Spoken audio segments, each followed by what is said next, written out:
역대하 31장 1에서 21절 말씀입니다. 31장. 이 모든 일이 끝나매 거기에 있는 이스라엘 무리가 나가서 유다 여러 성읍에 이르러 주상들을 깨뜨리며 아세라 목상들을 찍으며 유다와 베냐민과 에브라임과 므낫세 온 땅에서 산당들과 제단들을 제거하여 없애고 이스라엘 모든 자손이 각각 자기들의 본성 기업으로 돌아갔더라. 히스기야가 제사장들과 레위 사람들의 반열을 정하고 그들의 반열에 따라 각각 그들의 직임을 행하게 하되 곧 제사장들과 레위 사람들에게 번제와 화목제를 드리며 여호와의 휘장 문에서 섬기며 감사하며 찬송하게 하고 또 왕의 재산 중에서 얼마를 정하여 여호와의 율법에 기록된 대로 번제 곧 아침과 저녁의 번제와 안식일과 초하루와 절기의 번제에 쓰게 하고 또 예루살렘에 사는 백성을 명령하여 제사장들과 레위 사람들 몫의 음식을 주어 그들에게 여호와의 율법을 힘쓰게 하라 하니라. 사랑하는 형제 여러분, 1월 10일 화요일 저녁 목상에 오신 것을 환영합니다. 유다의 성군 히스기야의 치적이 29장부터 이어지고 있는데요. 29장에서는 성전 정화로부터 레위인의 자발적인 개혁을 일으킨 사실을, 30장에서는 유월절을 대대적으로 지킨 사실을 보았습니다. 이제 신앙개혁이 본격 궤도에 올랐으므로 일회적인 행사로 끝날 것이 아니라 제도 정비로서 여호와 신앙을 새로 정립시키는 것이 필요합니다.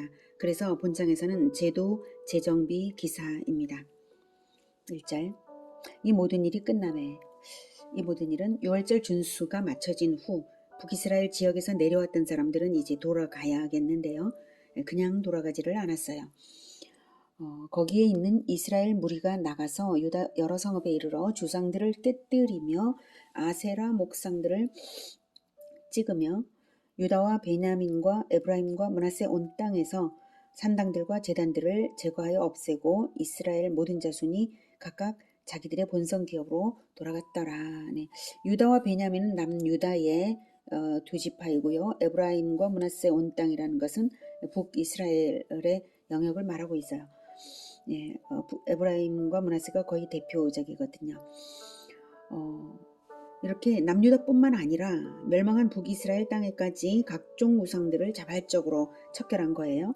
유다에서는 이미 두 차례의 우상 제거가 있었는데도 다시 했어요. 아주 제대로 개혁이 일어난 것 같습니다.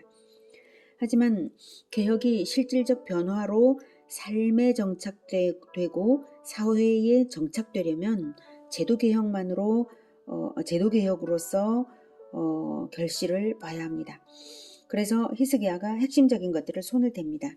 그것은 바로 제사장 직무 실행이 되게 하고 제사 제도 중의 기본인 상번제를 실시하고 제사장과 레위인들의 직무 수행을 보장할 11조 제도를 확립하는 것이에요. 이 세 가지가 가장 중요합니다. 제사장 직무, 그 다음 상번제 실시, 11조 제도 확립, 이 세 가지. 그래서 그것을 했습니다. 2절. 히스기야가 제사장들과 레위 사람들의 반열을 정하고 그들의 반열에 따라 각각 그들의 직임을 행하게 하되 곧 제사장들과 레위 사람들에게 번제와 화목제를 드리며 여호와의 휘장문에서 섬기며 감사하며 찬송하게 하고, 네. 제사장과 레위인의 반열 제도를 정하고 반열대로 교대하며 직임을 책임지게 한 것입니다. 제사장들과 레위인들의 성직 반열 제도는 다윗이 제정하고 솔로몬이 재확립한 것이었어요. 그러나 왕국 분열 이후에 유명무실해져 있었고요. 게다가 우상 숭배를 행했던 아하스 치하에서 레위인과 제사장들이 직임을 제대로 감당하지 않았잖아요. 그래서 다 무너져 있었던 제도인데 이것을 다시 세운 것이에요. 이렇게 제도화로 정착해 놓아야 개혁이 되는 것이죠. 그런데 제사장만 있으면 되는 것이 아니라 제물이 있어야 해요. 제물. 그런데 상번제는 매일 2마리의 제물을 드려야 해서 든든한 물질적 기반이 필요하죠. 자, 그래서 3절. 또 왕의 재산 중에서 얼마를 정하여 여호와의 율법에 기록된 대로 번제 곧 아침과 저녁의 번제와 안식일과 초하루와 절기의 번제에 쓰게 하고, 이렇게 히스기야 자신이 먼저 제물을 위해서 크게 바치는 모범을 보였습니다. 왕이 재산을 내놓은 거예요. 그래서 아침과 저녁에 상번제, 번제는 상번제라고 합니다. 그 상번제와 그리고 안식일에 그리고 초하루와 절기 번제는 이제 또 상번제 이외에 안식일, 초하루, 절기 이 모든 번제들이 상번제 이외에 더 많이 필요하거든요. 그래서 그런 것들을 위해서 제산을 내었습니다. 그런데 제사장과 제물만 있으면 되는 것이 또 아니에요.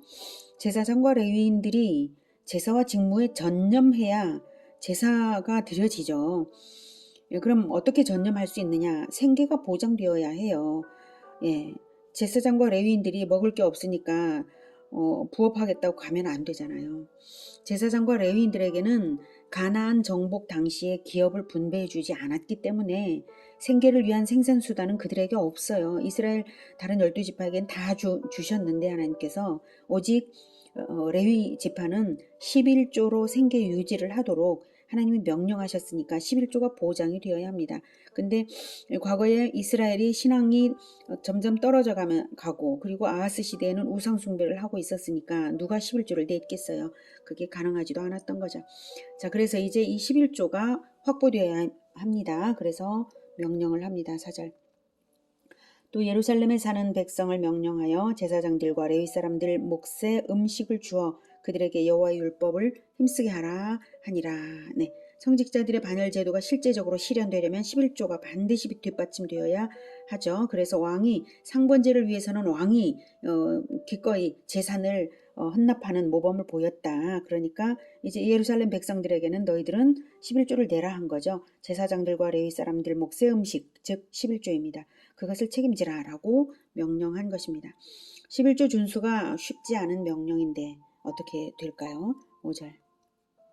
왕의 명령이 내리자 곧 이스라엘 자손이 곡식과 포도주와 기름과 꿀과 밭의 모든 소산의 첫 열매들을 풍성히 드렸고 또 모든 것의 11조를 많이 가져왔으며 유다 여러 성읍에 사는 이스라엘과 유다 자손들도 소와 양의 11조를 가져왔고 또 그들의 하나님 여호와께 구별하여 드릴 성물의 11조를 가져왔으며 그것을 쌓아 여러 더미를 이루었는데 셋째 달에 그 더미들을 쌓기 시작하여 일곱째 달에 마친지라.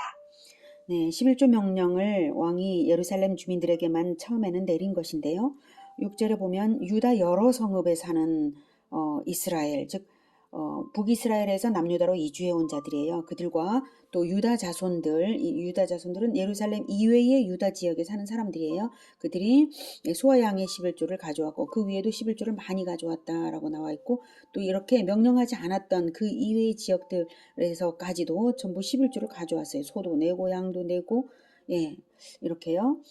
그렇게 하고 또 성물의 11조도 가져왔어요. 이 성물의 11조라는 말은 11조 가운데 11조 중에 다시 11조죠.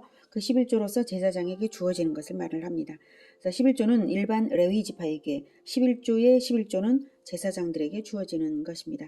이렇게 많이 갖추어야 할 것을 세심히 갖추어서 낸 것이 곡식 추수가 시작되는 3월부터 과일 추수가 마쳐지는 7월, 7월은 태양력으로는 9, 10월까지입니다. 그래서 5개월 동안, 그래서 한 5월부터 10월까지예요. 이렇게 5개월 동안 모으는 작업을 한 것이 많은 더미로 쌓였어요. 예, 그래서 6월절 준수 이후에 정말 백성들이 진심으로 하나님의 은혜를 깨달았다는 것을 11조를 통해서 알 수가 있습니다.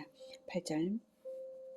히스기야와 방백들이 와서 쌓인 더미들을 보고 여호와를 송축하고 그의 백성 이스라엘을 위하여 축복하니라.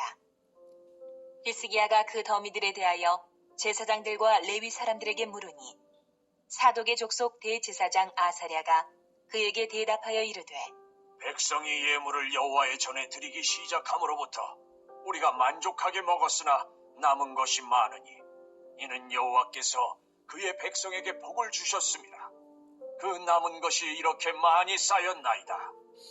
네, 왕도 너무나 많은 11조가 쌓인 것을 보고 놀라서 물은 것이죠. 여호와를 송축하지 않을 수가 없고요. 백성을 축복하지 않을 수가 없는 상황입니다. 당연하지만요. 그래도 얼마나 정말 큰 기쁨이 되었을까요? 하나님께서 개혁을 기뻐하시고 위하여서 미리 다 예비하신 것입니다. 소산물이 이렇게 많이 나도록 예비하신 것입니다. 11조가 이렇게 쌓이니 11조의 관리 및 분배에 있어서도 체계적으로 해야 해서 제도 정비가 필요합니다. 재정 제도죠. 11절. 그때에 히스기야가 명령하여 여호와의 전안에 방들을 준비하라. 함으로 그렇게 준비하고 성심으로 그 예물과 11조와 구별한 물건들을 갖다 두고 레위 사람 고나냐가 그 일의 책임자가 되고 그의 아우 시므이는 부책임자가 되며 여히엘과 아사시야와 나학과 아사엘과 여리목과 요사박과 엘리엘과 이스마갸와 마학과 분하야는 고나냐와 그의 아우 시므이의 소하에서 보살피는 자가 되니 이는 히스기야 왕이 하나님의 전을 관리하는 아사랴가 명령한 바이며 동문지기 레위 사람 임나의 아들 고레는 즐거이 하나님께 드리는 예물을 맡아 여호와께 드리는 것과 모든 지성물을 나눠주며 그의 소하의 에덴과 미냐민과 예수아와 스마야와 아마랴와 스가냐는 제사장들의 성읍들에 있어서 직임을 맡아 그의 형제들에게 반열대로 대소를 막론하고 나눠주되 3세 이상으로 족보에 기록된 남자 외에 날마다 여호와의 전에 들어가서 그 반열대로 직무에 수종들은 자들에게 다 나눠주며. 네, 읽는 중에 성우가 그 조사 하나를 틀리게 읽었죠. 히스기야 왕과라고 읽어야 되는데 왕이라고 읽은 것 같고요. 자, 이렇게 제도화하는 중에 16절에 3세 이상으로 3세라고 되어 있는데 이것은 30세의 단순 필사 오류로 봅니다. 레위인들은 모세의 율법에 따라 30세가 되어야 성전에서 봉사를 할 수 있으니까 30세를 기준으로 해서 11조를 나눠주는 것입니다. 이렇게 곳간을 갖추고 재정 담당들을 정하여서 규례대로 질서 있게 또 공정하게 나누어 주었습니다. 자, 17절. 또 그들의 족속대로 족보에 기록된 제사장들에게 나눠주며 20세 이상에서 그 반열대로 직무를 맡은 레위 사람들에게 나눠주며 또 그 족보에 기록된 온 회중의 어린아이들, 아내들, 자녀들에게 나눠주었으니 이 회중은 성결하고 충실히 그 직분을 다하는 자며.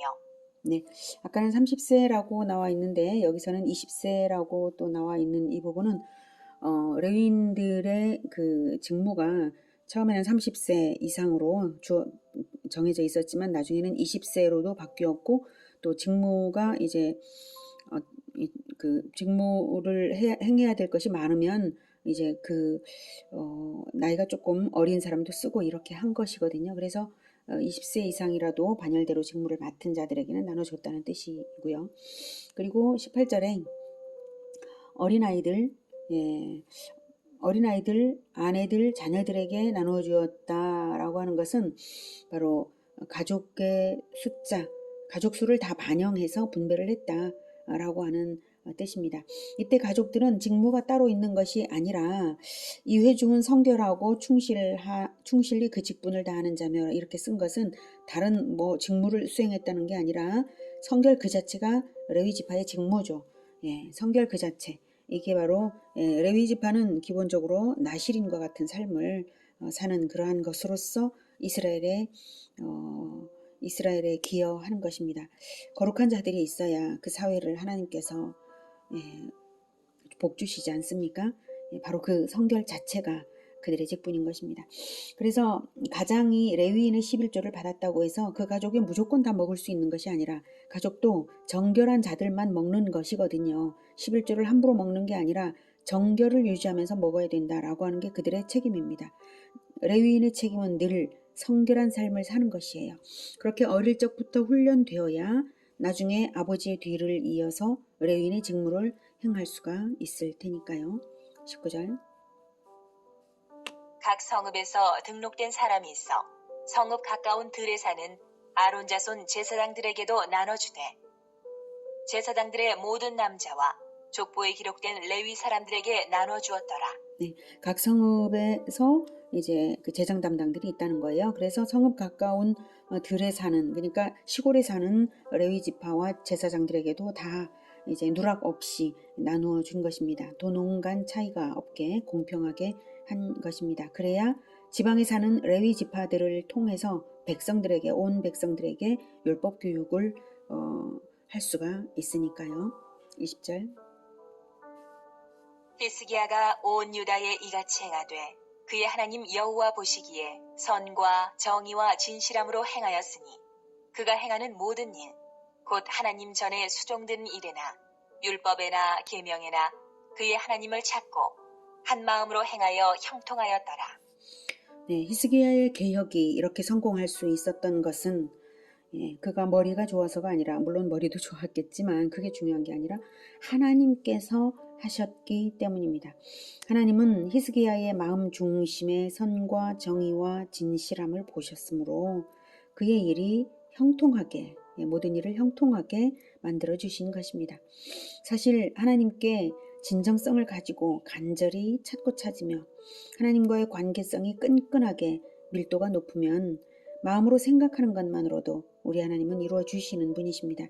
이 모든 개혁의 성공은 히스기야의 일편단심으로 하나님을 찾은 바로 그것이 비결입니다.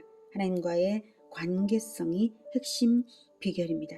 오늘은 히스기야의 개혁을 통해서 핵심 제도 개혁을 위한 헌신의 모범과 하나님과의 진정한 관계성으로 인해 은총을 얻는 비결을 배웠습니다. 왕이 가질 핵심 비결은 바로 모범과 관계성, 즉 헌신의 모범과 하나님과의 진정한 관계성입니다. 헌신의 모범으로 공동체를 이끌되 오직 하나님을 위하여 하나님을 찾으며 하나님 나라를 세워가는 우리 모두가 되기를 기원합니다. 기도하겠습니다. 하나님, 참으로